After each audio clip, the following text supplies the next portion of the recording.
হরে কৃষ্ণ কৃষ্ণ কৃষ্ণ হরে হরে হরে রাম রাম রাম হরে হরে।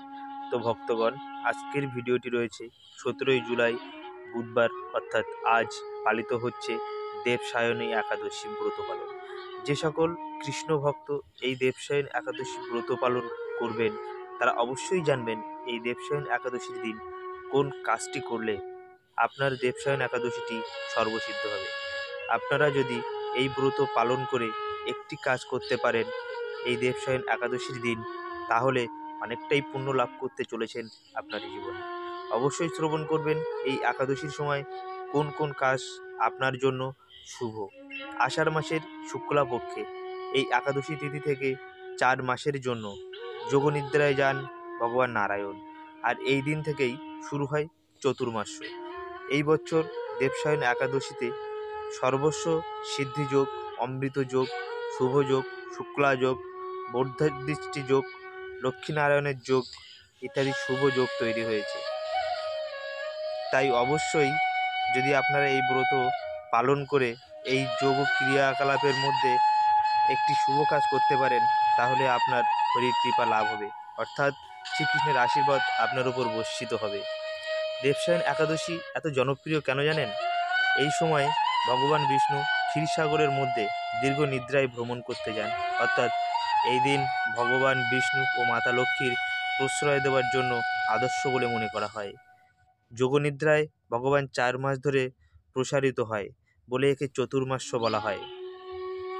এই 4 মাস কোন কোন মাস? 4 মাস হচ্ছে শ্রাবণ মাস, ভাদ্র মাস, আশ্বিন মাস এবং কার্তিক মাস। এই 4টি মাস শ্রী বিষ্ণু যোগনিদ্রায় যান ক্ষীরসাগরে। 4 মাস পরে যেদিন তিনি নিদ্রা ভঙ্গ করেন সেই দিনটি হলো দেবাধ্বনী একাদশী।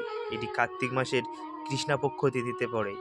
যে সমস্ত ভক্তরা এই দেবসায়নী একাদশী পালন করবেন তারা অবশ্যই সকালে ঘুম থেকে উঠে সমস্ত কাজকর্ম সেরে, স্নান সেরে ভগবানের পূজা পাঠ করবেন এবং সারাদিন উপবাস থেকে গীতা পাঠ, রামায়ণ, মহাভারত এবং বিভিন্ন ধর্মগ্রন্থ পাঠ করবেন।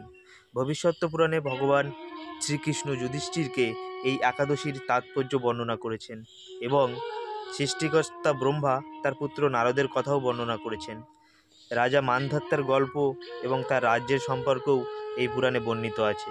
যে সমস্ত ভক্তরা এই দেবসায়নী একাদশীর ব্রতকথা পালন করবেন তারা অবশ্যই এই একাদশীর ব্রতকথা পাঠ করবেন এবং ব্রতকথা পাঠ করার পর আপনারা বিভিন্ন ধরনের ধর্মগ্রন্থ পাঠ করবেন।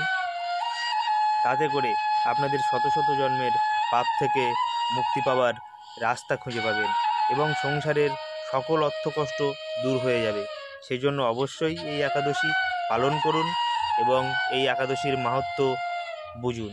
রাধে রাধে। এই মিত্রপুরী চ্যানেলে নতুন হলে চ্যানেলটি সাবস্ক্রাইব করতে ভুলবেন না এবং পাশে থাকা বেল আইকনটি অবশ্যই প্রেস